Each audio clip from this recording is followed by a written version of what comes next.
Yo, Rich, how you doing? I am well, Paul. Good to see you again. It's been a while. Likewise, my friend, way too long. I got Rich Henkels with us today. Actor, producer, entrepreneur, spokesperson, documentarian, and that's just in your third act. You're the pride of Salt Lake City, Utah. You're the eighth of 12 children, I read. That must have been a blast. You've done your homework. Yes, that's you could only have found that on my website unless you remember us talking about it over beers and other things a few years back. But yeah, 12 kids. I'm eighth, and we are spread in 8 different states, which Wow. is a beautiful thing. But you know what's funny in this business? It helps because I can work as a local in all of those places. Wow. I was going to ask you about that with all of your representation and all the stuff you're doing all over the place. That really comes into play, and that's handy. Yeah. Good for you, man. My agents in LA, my son is there, and I have a brother in LA. I've got family in Utah, I've got family in the Northwest. I got family in the upper Midwest, a sister in not upstate New York, but north of the city. So the beauty of it is that when my agents say, can you work as a local? And I go, yeah, I could work as local. And God bless you. In other places. So yeah. Incredible. What a resource. Well, it's funny though, Paul, anybody now I'm lucky. I've lived all over the country, literally. I mean, I've literally lived all over. My first career took me all over the place. And in my second career, I traveled a fair amount too. So I know people almost everywhere. So it's life is about the people you meet and the friendships you develop. And now, like about 2 weeks ago, my agent in the Southeast said, can I put you down as an Atlanta local to work locally? And I said, yeah. She says, can you give me an address? And I said, yes, I can. And I texted my buddy down there who I used to work with in television news and said, Kevin, can I use your address? And he goes, yes, as long as you don't stay more than 3 nights.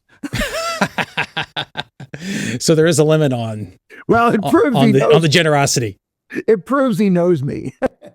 That's awesome. It really is. What a way to expand your career too, other than just this Philly region. Mm-hmm. You do know people, in fact, and I think the through line throughout all of the acts of your life is that of a connector. You know how to bring people together. That's a skill that I guess is inherent in you, or I'm not sure if that skill evolved over your first act in life, your second act in life, but I do want to get to that as we go. But I had the good fortune of meeting you as you started your third act as a performer. But from what I read on your site, even before your first act, in grade school, high school, college, you were acting. You did Little Abner, you did Shakespeare, and then I guess out of college, I want to go to that formative point in your life. I want to touch on that for a second. You went into ultimately broadcasting, TV. Mm-hmm. And if you had it your way, did you want to act right away out of the gate, out of school, or did you feel like you had to be quote unquote practical? No. It's funny. I got into acting only because my grandparents, when I was 5, 6 years old, encouraged me to sing and dance and do things like that. So they would come to visit, and they always brought me gifts, and they'd ask me to sing. Well, back in those days, Puff the Magic Dragon was my song, and I would perform Puff the Magic Dragon in front of my grandparents, and they loved it. And so that was kind of the seed, I think, that was originally planted. And I haven't thought about this in many, many, many years. But as time went on, and I was in 8th grade, I remember I refused to learn how to Irish dance, and I was in an Irish Catholic school, and so the 8th grade teacher comes up to me, and when I was in 7th grade, and says, "I know you don't want to dance, but would you be willing to MC the Irish the St. Patrick's Day festival for us?" Which was just a school thing, and I said, "What's that mean?" And boom! So before I knew it, I had a microphone in my hand in the 7th grade. And I was introducing people in the gymnasium with all these parents. So it was one of those things. I was like, this is kind of cool. I was playing Bob Barker like we all did when we vacuumed our house, right? With the cord and stuff like that. That's what I was doing. Anyway, fast forward to high school. I wasn't even interested. And then the drama teacher, Jim Sawaya, and I were out throwing a football in the backyard of the high school. And the drama teacher came out and said, "We need men for the musical. Would you guys come in and just try out?" And we were like, what the heck, sure. And boom, I'm in Little Abner. No, it was Dames at Sea first, and Little Abner was the next year. And then of course the the bug got me. So then I did, I was Tybalt in Romeo and Juliet and a few other things. And when I got to college, Whitman College in Washington State, a little town called Walla Walla, the town's so nice, they named it twice. And at Walla Walla, I got a lead role in the very first play. But there was elements of that environment that weren't really good for me. And I did go into college wanting to be a sportscaster. That was my ambition. I was a sports fan through and through. I was a kid who read the box scores with my dad in the morning from age 7 onward.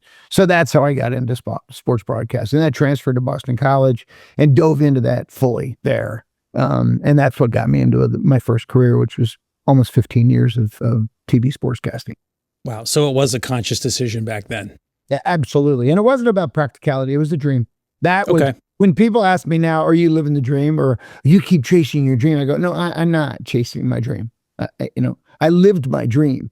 Now I'm having fun.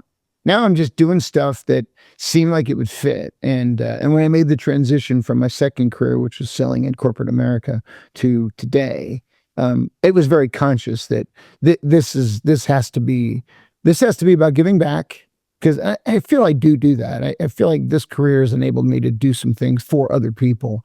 But it's also, it's gotten my creative juices flowing in ways I'd forgotten that I had those creative juices. I'd kind of raised 2 kids and paid for colleges and done a bunch of other stuff. And this enabled me to do more. And then I met phenomenal people, like yourself included. That's the cool part about life. Nothing happens unless you decide to do something, and then you do it. So it's true. It's absolutely true. So you go from broadcasting, you go from being in front of the TV, and then you go into the corporate world. Was that where you finessed your ability to connect with people, or was that something that was always inherent in you? I think it was somewhat inherent. Remember, I'm the 8th of 12 kids. Right. I sat at a big dinner table, and I recognized early on, how do you get people's attention? How do you own a stage? You can't do it by yelling at everybody. I mean, now there's people in this world who do that, and it's, ouch, it's a cacophony out there. However, I learned from my parents really that connecting people makes much more sense than estranging people. If you drive dividers between people. And so I've always been somebody who tries to do that. And the upside is I'm good at it. I think, I like to think I'm good at it. And I do love people. So for me, everywhere I've gone, it's been about doing stuff for bringing people together, trying to accomplish something. Like Actors Think Tank is a grand example of that. That was not about me at all. That was about, my gosh, what are we going to do during this pandemic thing? Let's get some people together and talk. Before I knew it, we'd been doing it for 4.5 years. But, there's a downside to all that too, though. And that is this, and this is very truthful. And it's a little bit sad, but it's also kind of funny and ironic, is that when you're the guy that does that stuff, people assume you're busy all the time. You're the one doing the outreach all the time. So nobody reaches out to you. In other words, and don't get me wrong, I live a great life. I have great friends and I have no complaints in my life. But I'm not a guy who sits here with my phone ringing off the hook with invitations to go places, because people assume I've already got plans. I'm already going somewhere and I'm already with someone else. And it's a very, very interesting thing that I really didn't think about until a few years ago. I realized, oh, huh.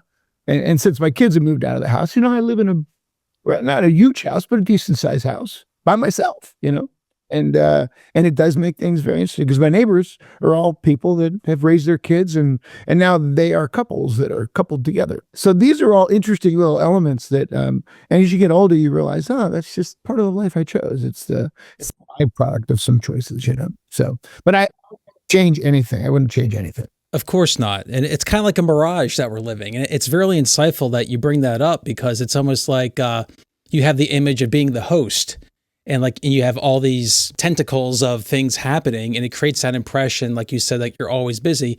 It's the same thing with acting. People look at my Instagram, or obviously, which is, let's be honest, it's the greatest hits of what's happening. And there's not greatest hits happening every day, but it creates that illusion that I'm always doing something. And when someone says to me, oh, that commercial you did, yeah, that was 3 years ago. Yes. Bills are still coming after that, and time needs to be spent fruitfully, and well, and in a healthy way. And that's the thing. It's like time, I think, in this business compresses us. in a way where it creates the illusion that something is always happening. Mm-hmm. Our work is always there to be seen when it comes out. Therefore, it creates the illusion that this guy has stuff happening. And it's very rarely the case that is true. Yeah. Well, and that's why you end up trying to make things happen, which you know me well enough, and other people know me even better. I have a lot of problems sitting still. A lot of problems sitting still. And I mean, I have friends who say, yeah, I just didn't bother calling you because I figured you were busy. And I always go, always call me. Please call me. I said, yeah, I am busy. Why? Because I have a choice. I can sit here in my ivory tower, and which is dark brown instead of ivory, or I can go somewhere and do something. And just this morning, I got a text. My Saturday was wide open. Not anymore. I saw something. I said, yep, I'm going. Period. End of out. So I'll get up early Saturday morning, regardless what I do Friday night, and then Sunday I'm going into the city. I'm actually going to move into Philadelphia. And no kidding. Yeah. And nice. Yeah, I can't live out in the isolated suburbs much longer. It's kind of zapping my emotional. Wow.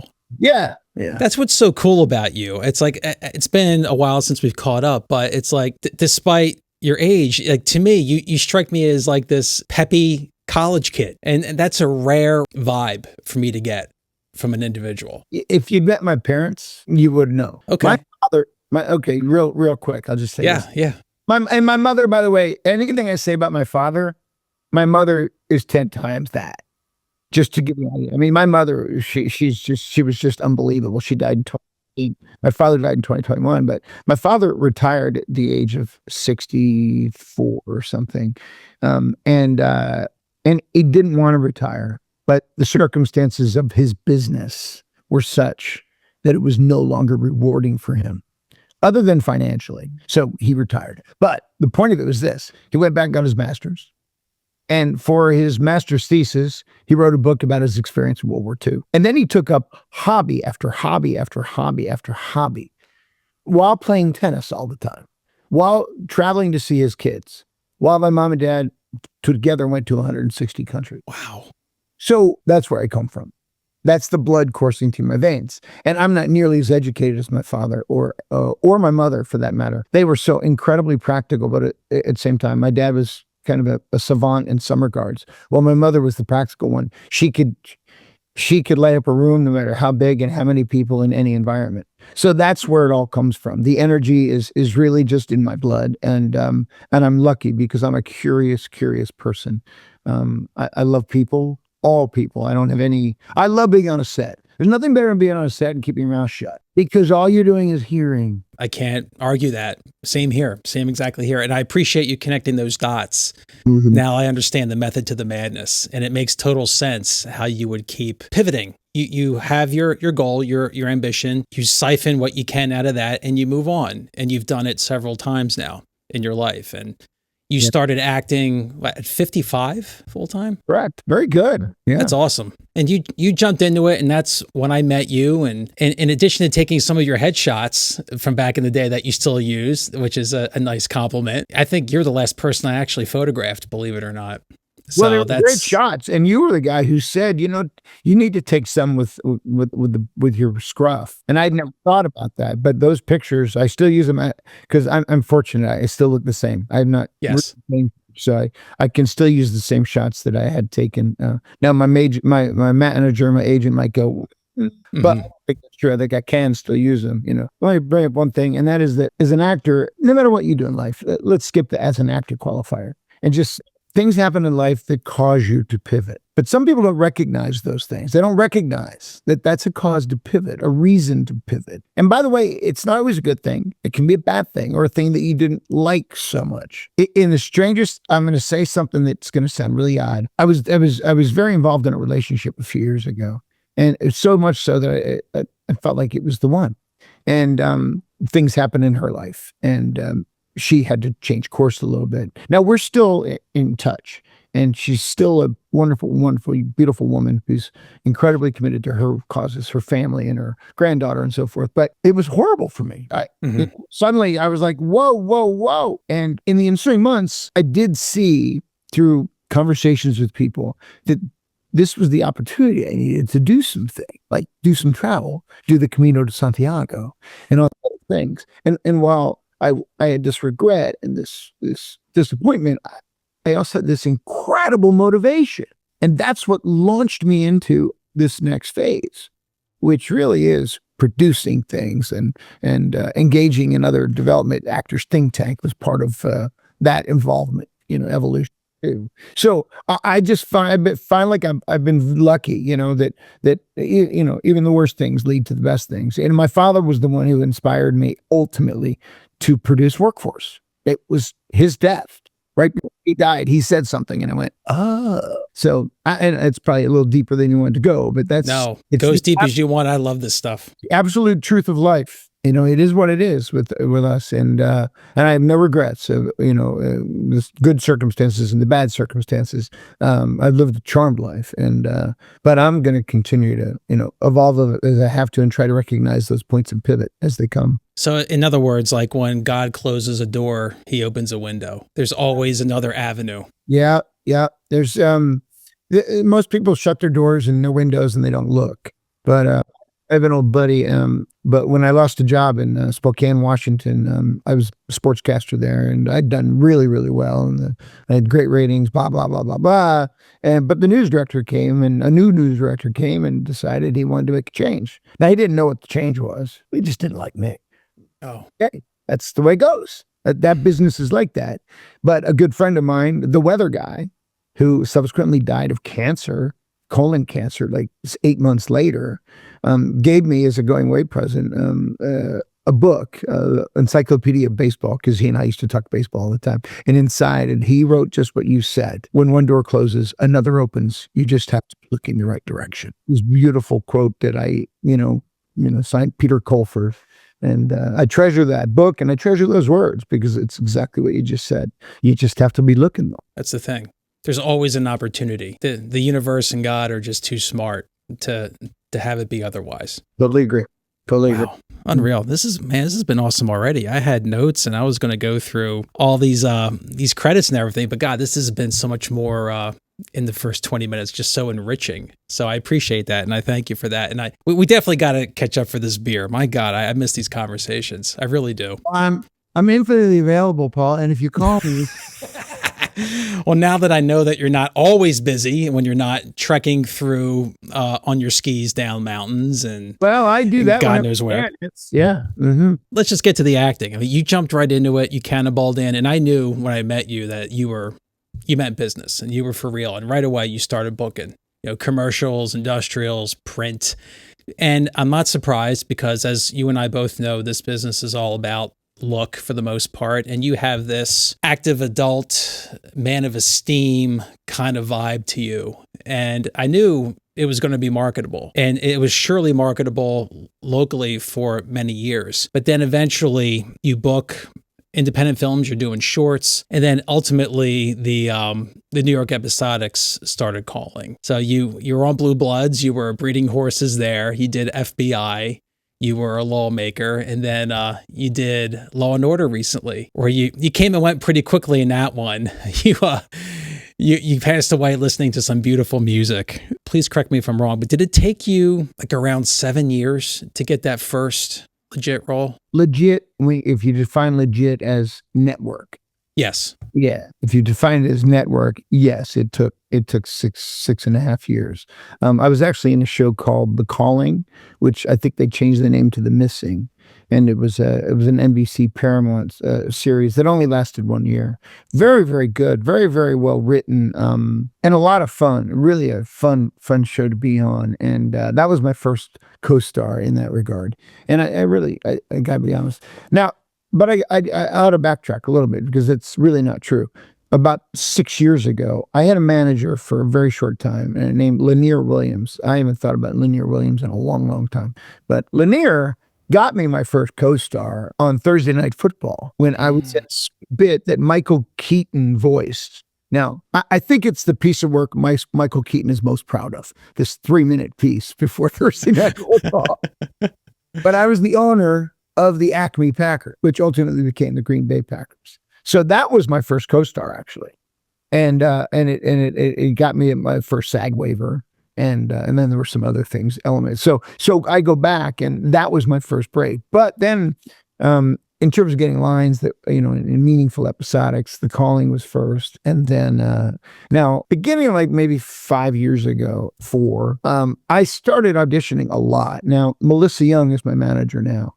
And, Melissa's fantastic. Anybody who wants to talk about Melissa Young, call me. Because she's committed. I was very lucky because when I met her originally, I was part of her agency. And then she asked me if she could manage me. And I said, no, I'm not interested in that right now. My career hasn't gotten there. And then about a year or two later, maybe, I called her up and I said, I'd like to revisit that. And I was afraid that she would say, well, I've already got somebody of your type. Which of course happens with managers. They don't need 5, and excuse the phrase, silver foxes. They don't need 5 of them. They need 1 or 2, as long as they're talented. And I was lucky she didn't have anyone that was like me. So she agreed to sign me on. And now she gets a piece of everything I do. Whether it's a $200 UGC thing I do in my living room or what, she gets a piece of that. But she busted her butt, and she knows my goals. As a result of that relationship, I've auditioned for Blue Bloods. I had auditioned for Blue Bloods probably a dozen times, maybe 15. And I auditioned for FBI a bunch of times. And I auditioned for The Equalizer a bunch of times. And SVU and all of the shows that are filming in New York. And the ones that are filming now. And I've auditioned for all of them. And I started to really recognize that they keep calling me back, which means you're doing something right. And you have to take that as a win. And I always took it as a win. And so I'll end this with a little anecdote about Blue Blood. So 7 years ago, it might have been you I said this to. I don't remember who I said it to, but somebody asked me 7 or 8 years ago, so if you had to write a role, what role would you write for yourself in this business? At that stage, I really loved the show Blue Bloods. And I watched it enough to kind of see where I could fit in the equation there. And somebody said, yeah, you would be a really good like visiting commissioner and, have a scene, or 2 with Tom Selleck or something. And I said, no, I have a better idea. And they said, what? And I said, I want to be Aaron Reagan's love interest, Bridget Moynahan's love interest, because I just saw these characters being very, and I was somewhat similar to her ex-husband in the show. And I went, I think that's kind of what I'm going to manifest, so start thinking about it. And, by the way, there's nothing creepy about it. It wasn't like this. It was just I just think based on that show and its tone that I could do that. Well, it's ironic that, fast forward, and when I finally book a role, it's as this crooked horse trainer that she wants to throw in jail. Well, you got in the room with her, you got in the frame with her. So, and it was a great day on set. She is a pro's pro. Holy Moses. Yeah. Just, there were no niceties here, and don't get me wrong. That's not like I'm not complaining. She was all business. She had scene after scene after scene after scene to do, multiple pages of scripts, 4 other co-stars on set that day. She didn't have time to talk to the guy that she was going to be on screen with for 56 seconds or whatever it might have been. And, but she was a pro. And I think she recognized me to be a pro. We shot the scene 17 times from different angles. Nobody screwed up a line. It was just, they're shooting it from all those angles, and I only got 1 note from the director. And, but anyway, it was a funny anecdote. I remember walking by, and it was, as I was leaving that day, I said to the handler, I said, and if you don't know what a handler is, everyone out there, I know you do. It's the person that makes sure that you don't go anywhere you shouldn't be going on set, basically. And, so I said to Mike, I said, I'd just like to say hello to Bridget Moynahan. And he goes, yeah, she's in that Navigator right there. It was like 2 degrees in Brooklyn that day. So she was sitting in the Navigator, staying warm and reading her scripts. And so we go over to the Navigator on the window. She rolls down the window. And Mike says, Rich just wanted to say something to you. And I walked over to her and he said, Bridget, I just want to say thank you. It was a real pleasure. You're an unbelievable pro, and I respect what you're doing. And it was a pleasure to work with you. And she, shook my hand and said, thank you. It was a pleasure. And very short. And I said, I had a little side note about some things in Brooklyn that I shared with her. And she smiled. She didn't chat. She didn't ask questions. And I said, well, thanks very much. And she says, have a great day. And I left. You know? So it was this very professional, and it made me realize that you're a guest on their set. It's your job. You know, it's like a factory. You know, you can't go up to the guy at the factory and go, hey, let's chat. No, he's got buttons to push and he's got things to move through. That's what she was doing. So it's a long story, but it was to me, it was like, all right.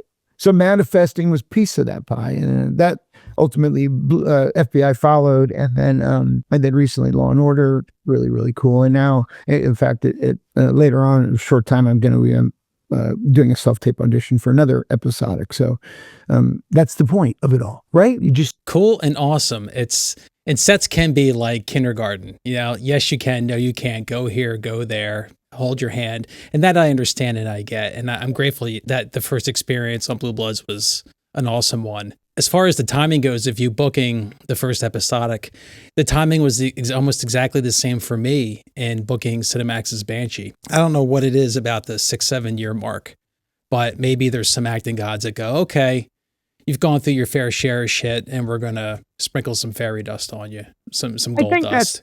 I think that's plausible. I also think this, though, that the directors and the casting directors see you, and if they see 7, 8, 9, 10 straight self-tapes that are professional, and they reflect that you looked at the script, you understood it, you know the role, you gave them a really honest and authentic approach to it, and you've done it 7, 8, 9 times in a row, that's when they go, I think we can trust them on a set. Because you've been on sets, and I've been on sets where people came in wide-eyed and delirious, and it's like, don't do that. It's embarrassing, first of all, saying you'll never work again. But I think that's what's going on. And I actually talked to Milena Govich, who was the director on FBI, and I encourage anybody, look up Milena Govich. Unbelievable talent. Actor, director, writer. She just gave me some really good insight. And that trust thing was the big one. She goes, oh, yeah, I looked at your audition. I went, oh, we don't have to worry about him. Yeah, that's the thing. It's like casting directors see good all day. I think half the battle, Rich, I think half of it is, can they trust you? Can they trust you on set to perform when you have to perform? Can you act real under imaginary circumstances when they say, all right, it's time to go? I think that's half the battle. And can you feed the other people? I mean, 2 days ago, I'll give a shameless plug to Real Arc. You're probably familiar with Real Art. They're a company in New York that helps people produce real material. And I get a phone call on late Monday, not an email, about 5:30 Monday. Can you do this on Tuesday at 11:30 in the morning in Brooklyn? Now, I live in Philly, actually Lansdale, which is outside of Philly. It's not easy to get to Brooklyn. And their studios are in the Navy Yard, which is even worse because the trains and then you have to take a bus ultimately too. So long story short, I sat there and was debating, do I want to do this? Because it's a pain in the ass. And I had other things planned for Tuesday, but I instinctively thought, no, there's a reason why this came my way. There's a reason why this came my way. And I hadn't seen the script or anything. So I replied back. I said, yeah, I'll be there at 11:30. And so I go, and it's this great script, perfect for me. And in walks the woman I'm working for, and she's the one who's paying for the scene. And she is this lovely British woman of Chinese descent. And as we're doing the scene, it's just, bam, the chemistry is right there. And I'm thinking to myself, okay, what can I do for her? And so as we were doing the scene, it was a matter of giving. And so I challenged her. I took it a couple of different directions. These subtle stuff, the drill, right? But it's what you give in the end that made a difference with what they got. And then you look better that way too. And that's what directors want. They want somebody who's going to give. Well, speaking of giving, I got to touch quickly on Law and Order. I mean, I got to ask, was it hard to play dead?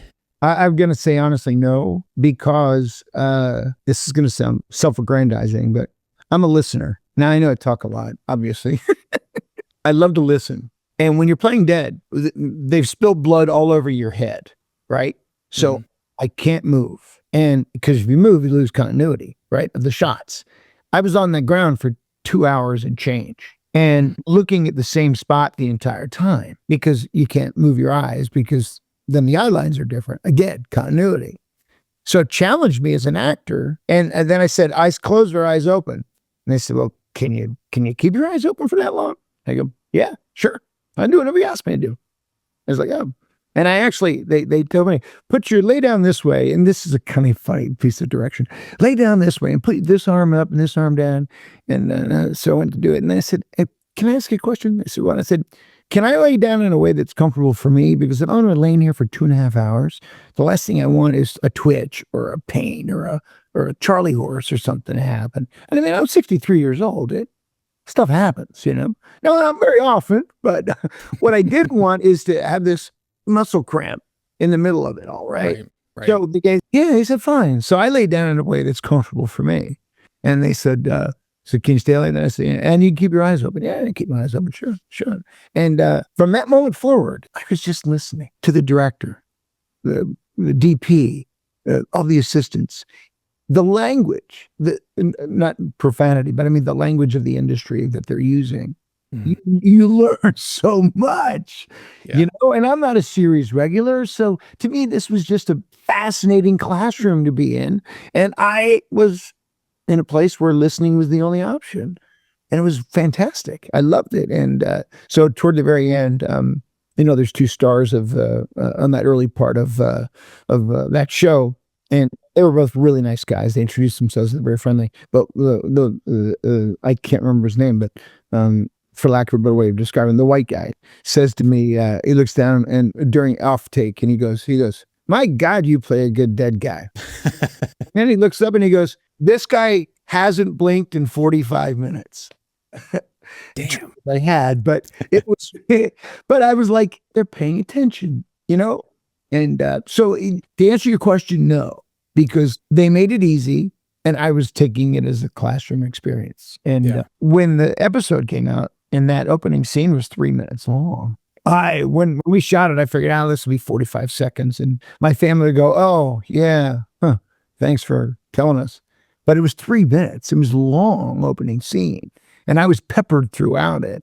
So to me, yeah, that's a pretty legitimate co-star. Absolutely. And good on, I mean, you got to pick your spots of when to catch that quick blink and smart and good enough for you to get yourself situated in a comfortable position, knowing what was ahead of you, because you don't want to be the reason why the camera stops rolling. Precisely. Yeah. So good on you and smart to ask that in the moment. To have that bullet hole on Law and Order, it's a notch in the belt and it's a rite of passage. And maybe one of these days for me, I did get one line on organized crime. I played a Playboy, came and went really fast, but well, of course you played Playboy. That's Paul. Come on. But getting killed on Law and Order would be a career highlight for sure. It absolutely would. You're doing it, obviously. The commercials, industrials, print work, you're working nationwide. You have representation everywhere nationally. Has having multiple representatives around the country upped your booking ratio in the last year or two, rather than just being local in the Philly market? Not the ratio. It's increased auditions. Okay. Increased auditions. Yeah. I mean, I'm auditioning all the time. Last week I had auditions in LA, Utah. I have basically 3 agencies in the greater New York area. Bookwald represents me for commercial and print. And then Melissa is, my manager. She gets my film, TV, and I'm also represented by Posh Models of Talent. And they kind of what I don't get from Bookwald in New York, I typically get from Posh. And then I've got the one in the Southeast. And I think last week I auditioned through 6 different agencies. So the numbers of that, and as you know, it's a numbers game. You just have to keep doing it, and the better you do it, the better your chances, and the more often you do it, the better your chances. So I don't know if it's a frequency thing so much or a ratio thing like you mentioned, but it's encouraging because it's your work. Your work is auditioning. That's your job. And that I used to laugh at that thinking, yeah, what crap that is, but it's true. That's our job. Given that you have representation away from home, are you willing to do a job for anything? Are you willing to do a job just for the experience, or does the money have to be right? Depends on where it is and what it is. I'll go to LA for almost anything because my son lives there. And I'll just go and spend a couple of days with him in Redondo Beach, and my brother lives out there too. So sometimes I'll try to sneak out that way. So I have to measure each one. I recently, not too long ago, I had a call from my agent in Utah, and they said, could you fly out here for a callback? And there's only 2 days notice or 3 days notice. And I was like, well, possibly. I said, let me look. And they came back to me and said, well, they haven't decided whether they're going to do in-person callbacks or not. So we'll get back to you. And I said, great. So I didn't have to make the decision right then and there. Even in that case, if the job pays $1,500 and it's going to cost me $600 to get to Utah to see my two brothers and maybe ski, I'll probably do it. So those are the choices I'm able to make, Right. which not all actors can do it, but not all actors, work 20 years in corporate America and did all the other things I did to position themselves the way I have. So Right. I'm Right. very fortunate. Very fortunate. Yeah, you have that network, which kind of like softens the grind of it. You have safe houses everywhere. Yeah, that's the way to put it. That's a good way of putting it. Yeah. There's always a good landing spot. Always a good landing spot.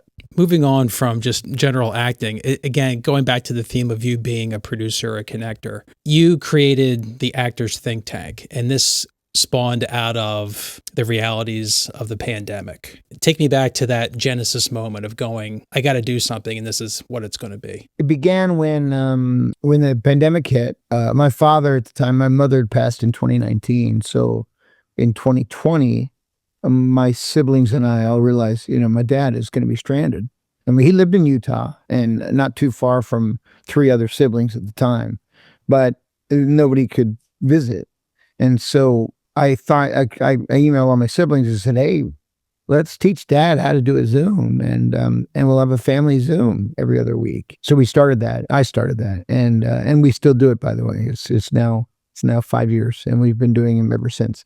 But anyway, so in the middle of a family Zoom, it dawned on me as I watched my siblings just really appreciate the opportunity to communicate to people, and you're like, wow, okay, this pandemic, this dark cloud of the pandemic, maybe this will help me get through it. I realized that I know a lot of actors that are going through the same thing. I mean, I would get phone calls and we would chat with people and stuff. And you knew it as well as I do. We were all dying. And so I sent out an email. At the time I was teaching a little bit for Kathy Wickline in spokesperson type work, or media, what'd she call it? Media presentation or something. And so I emailed everybody that I had taught and anybody who I knew and said, hey, would you be interested in a Zoom call? And they said, sure. So this was April. So we're talking 3 weeks into the pandemic. And so we had like 45, 50 people on the first Zoom call, which was kind of cool. And then I said, who wants to do it next week? And a bunch of people said, yeah, sure. So, well, I did it again. And then 4 or 5 weeks went by and we were just keep doing it. By second, third week, now we're talking about, hey, let's share headshots. Let's share reels. Let's talk about each other's work. Let's look at these things. And, so we were doing business. It wasn't a bunch of people getting on a call and whining and crying. And then Melanie Mack, my acting teacher in New York at the time, and I were talking, and she says, can I join that? And I said, yeah, you can be a guest. My first casting director. And so she came on as a guest, and it was great. And there she was, a casting director, meeting 30 people. That's what casting directors want to do, right? And then that call ended, and one of the members of the group, Jeff Baxt, shout out to Jeff, because Jeff says, hey, I know another casting director, and I'll get her for next week, Angela Mickey, who's with Liz Lewis. And I went, cool. So meeting Angela next week. And now I'm starting to think, there's something here. People are interested, they're buying into it. And so we started scheduling guests. I started scheduling guests. It was really just me. I was just, in the middle of summer, I realized this has got real momentum, and but it's taking a lot of my time. So I need to formalize it somehow, some way. So I decided to get a website put together, and it's actorsthinktank.org. It was kind of cool what happened, because we lost a few people because I had to put a fee to it. Now, it wasn't a big fee. I mean, it's nominal fee, really, because you got to figure you're meeting 4 casting directors or 4 industry professionals a month. You tell me what that's worth, right?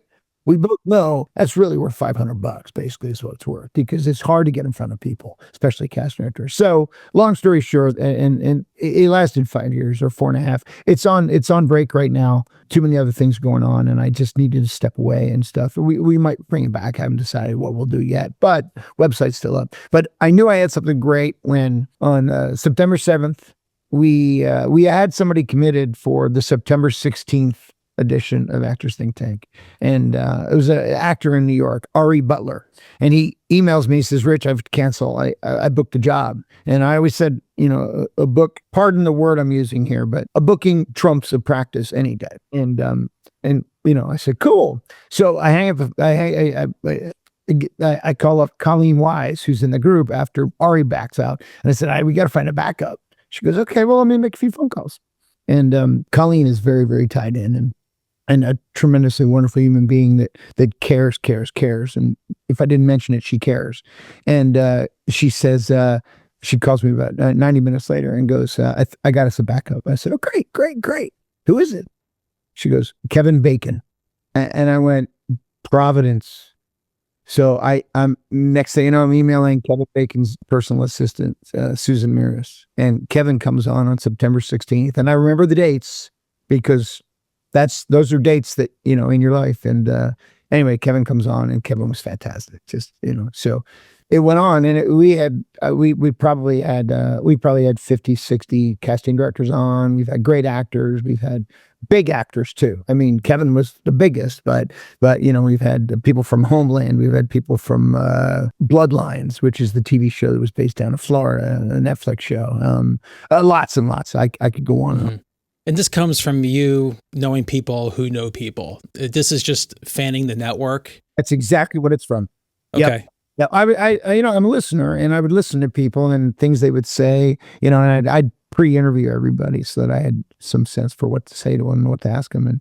And in those conversations, they'd say, yeah, well, I did this job with so-and-so, and we're still really great friends to this day. And I'd write that down. Really good friend, Al Pacino. Mind you, I never called Al Pacino, but you know my point. Right. And in the end, I just added up the linkages, and in most cases, they were more than willing to help. I mean, in almost all cases, they were more than willing to help.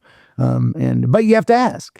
And that's what most actors, as you know, are afraid to do. Do you think that the think tank worked particularly because we were in that moment of time in the pandemic and people had time versus, say, now? I think when it started, yes. Midway through, I think the value of it was very, very clear. I'm also going to go out and say this, and I'm going to be critical of actors in general here, because I think it's true. Actors sometimes forget it's not the practice of acting. It's not the delving into the techniques of acting that is your sole job.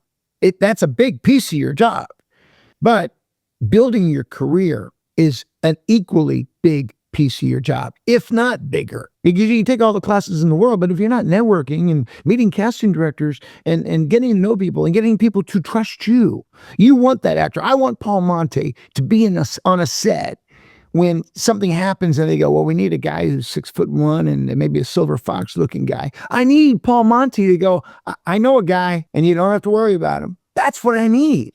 That's what you need. And some actors forget about that. So in the end, our struggle with Actors Think Tank, and when I say struggle, I don't mean it's not a humongous struggle, but it was a matter of people would say, oh, I can't show up at today's session because I just got an audition I got to work on. And that audition is due in 3 days. It's like, come on. No, the hour you spend here is part of your life as an actor. And all of our guests agreed with that philosophically. But I think what happened is everybody got comfortable with the group and they could come and go as they wanted. And I respect their decisions.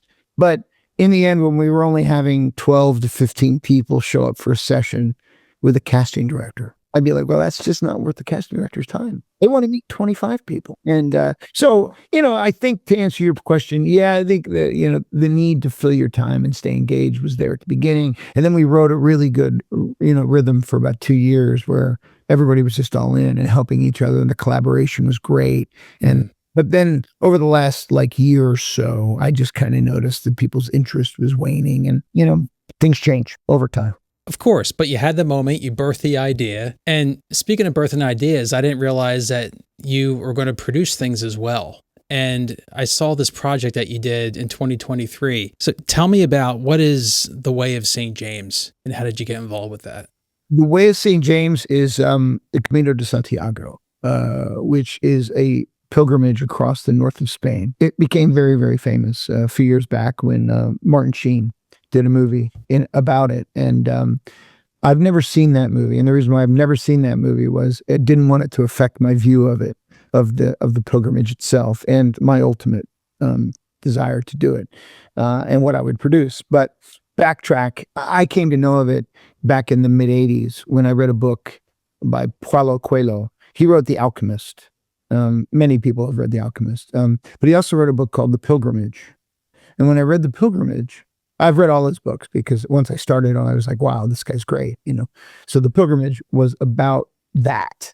It was about the actual walk across from the south of France, Saint-Jean-Pied-de-Port, all the way to the Camino de Santiago de Compostela, which is the cathedral in Santiago. It was a beautiful, beautiful story. And I read it and thought, I got to do this. So fast forward to June of 23, this relationship I had broke up. I was shell-shocked. I was, very, very, I was disappointed is a better way of putting it, because I really thought that I had something there that was going to last forever. And I went, oh, wow. And I had been talking to a good friend of mine who had done the Camino 5-6 years in a row. And I said to Craig, I said, maybe I need to consider. And he goes, go. You got the time, you got the impetus, and you got a lot to think about. So people go on the Camino to live life and to process and to meet and to grapple with life's questions. Some people go just because they love to walk. Some people go because it's a very religious possibility. There's lots and lots of shrines and lots of things. But for me, it was a journey. And it was a way to kind of sink my teeth into, okay, what do I want to do now? Who am I? How am I going to answer these questions in my life? Because now I'm asking deep, deep questions about my life. I mean, I'm 61 years old, and what I thought was going to last forever is no longer going to last forever. Shoot. Okay. So I grappled with all that. And in that, I ended up making the film because I was watching documentaries on Netflix one day about the Camino, and I stopped in the middle of it, I paused it, and went, God, I could do better than this, because I'm an old TV guy, so I know how to look through a lens, and I know what to listen for, and how to interview people, and so all these things, and then I started rolling it again. Wait a minute, I am going to do my own. So 2 days later, I went and bought a new camera and a new tripod, and over the summer, I practiced. I looked at that equipment and became familiar with it. And when I went over there, I shot this Camino de Santiago, the Pilgrims Speak. I shot everything myself.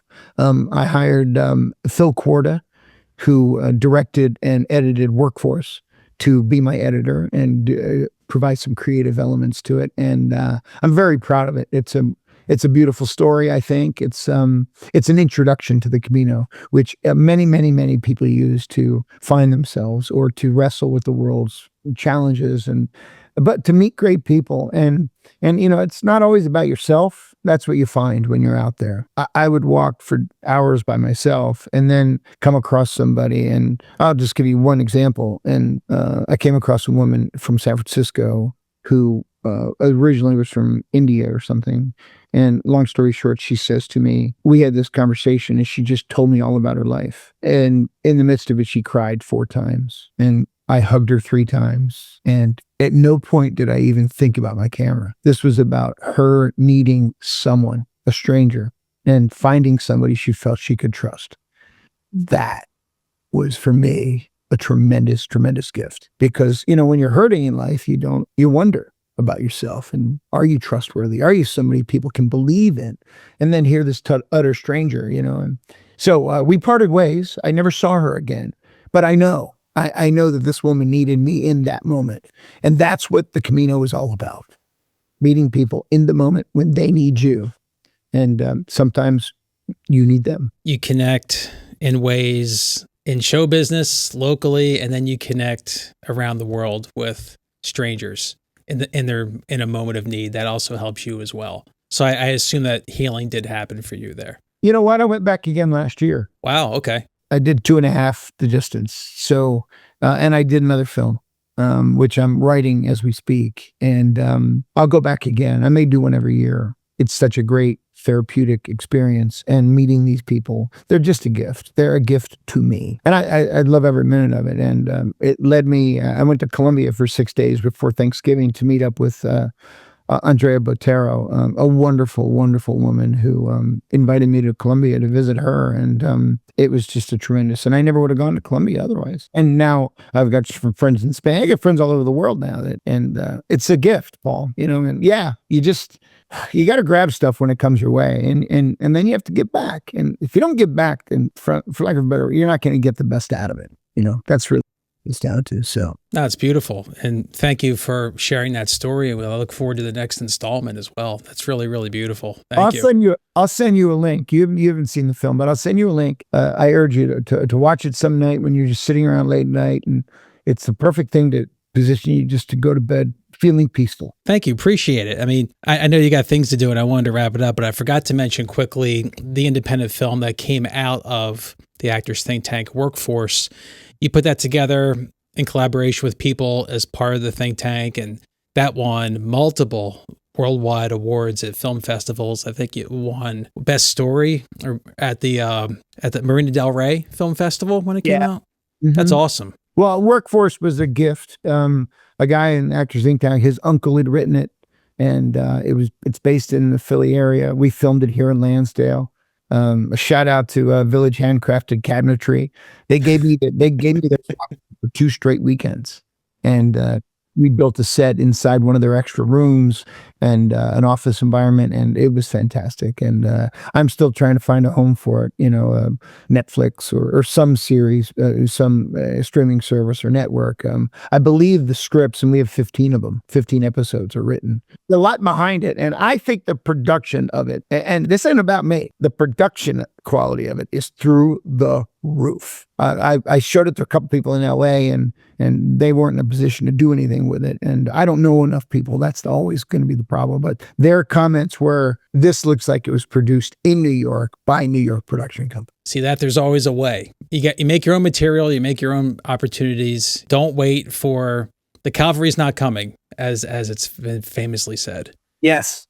Very good point. And you act accordingly, and you're doing that, and that's beautiful. I wanted to kind of bridge and wrap up almost with a dishy story, if you don't mind talking about it. That bridges, we've talked about relationships, we've talked a little bit about showbiz.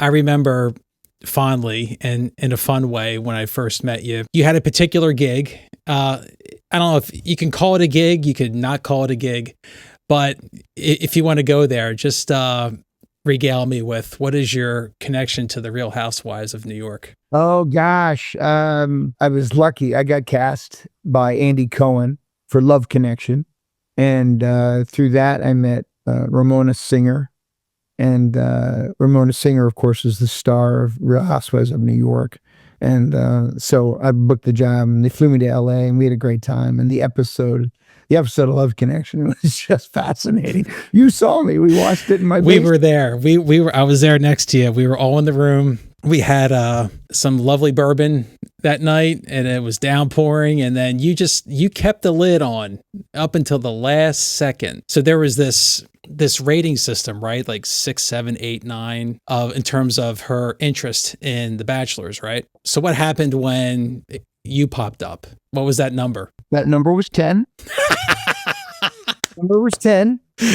Yeah, I'll be honest. Standing on that stage, I mean, it's like let's be real, it's Hollywood, and you're standing on that stage, and the number comes up and it's 10, and the crowd goes wild, and she gave me a 10, and the crowd gave me a 10, and then so I'm the winner, and so the show ends, and Ramona and I had dinner like 3 or 4 times after that, and a very, very lovely woman. She lived on the Upper East Side, and which I don't live in the Upper East Side, and don't really want to, didn't want to. But the offer wasn't there. Don't get me wrong. She wasn't saying, "Will you move here?" But we had a really nice time, and it just got to the point where it was, but in the show they said that I was geographically undesirable, because I live in Philly. So that was a really good way for them to end that whole episode. But it was a great experience, and it was just one of those larger than life moments that you just kind of laugh and shake your head at, and then you go, okay, well, I know I can handle a crowd. I mean, it made me realize that I'm not somebody who blanches at opportunity. somebody grasps it. And that was a real clear example of that. God, geographically undesirable. It's always something, isn't it? It's always something, my God. If it's not, if you're not 6 feet, if you don't have blue eyes, if you don't make at least $100,000 a year, it's geographically undesirable. Son of a bitch. Well, in the end, Paul, there's only one thing you're great at in life, and you have to decide whether or not to do it. And that one thing is be yourself. Yes. Authentically you as you can. And as long as you're doing that, there's nothing to cover up. There's no lying. You be you. And if people don't like who you are, then oh, well, that's their choice, and they're okay to have that choice. But I was lucky in that case. I didn't have to think twice about it. She had her deal, I had my deal, and on we went. So being yourself, would you call that one of your pearls of wisdom? That's how I like to end each show. Yeah, there's no question about that. But I also feel like, I don't know, here's the pearl of wisdom I'll give you. In 1992, I went to Australia by myself and backpack. And I was 32. I was unemployed, and so I decided to go to Australia. I'm sitting home in my mom's house in Salt Lake City, Utah, and we're in the living room. And my dad says to me, he goes, having a cocktail, and he says, "So why are you going to Australia?" So, 2 reasons, Dad. And he goes, "What are they?" And I go, "Well, one, I always wanted to go to Australia." And he goes, "Okay, that's a good reason. And what's the other reason?" I said, "Well, Dad, I just think I need to go find myself, And Australia at the time was known to be, it was important. People used it for a walkabout. That was the word they used back in those days, walkabout, right? And I said, I think I kind of need to do my walkabout and go find myself. And my dad says, "Well, your first reason's a really, really good reason. You want to go there. That's a great reason to go anywhere, And keep in mind, my dad had gone to 160 countries, so he knew a little something about traveling. And he said, but let me just throw this out at you. If you really want to find yourself, do it through someone else or other people. Give to other people. That's when you'll find out who you really are." No truer words. Wow. Everything I've ever done, if it's done for other people, raising kids, being part of my family, the women I've dated, when you love somebody, that's because you're giving to them. And that's when it's rewarding to you. That's the truth of it. And so I give it to my dad. That's the pearl of wisdom. Whatever you do through other people is infinitely more valuable than anything you do for yourself. God, you got to write a book. Well, there you go, man. Maybe I'll throw that on there, Find time to write a memoir or some wisdom pearl thing and self-publish it and get it out there. I'll give you my 1995 for that. No problem. All right, there you go. Good. Well, I'll just buy 25,000 of those. Nice. So where can people find more information about you and all the projects you've done? My website, richhenkels.actor, is where most of my stuff is. I'm on Instagram at Rich Henkels. And I'm on Facebook, but I don't post nearly as much on that. In fact, social media is so utterly distracting to me personally. As you know, when you're on social media, you're busy comparing yourself to everyone else that's on social media.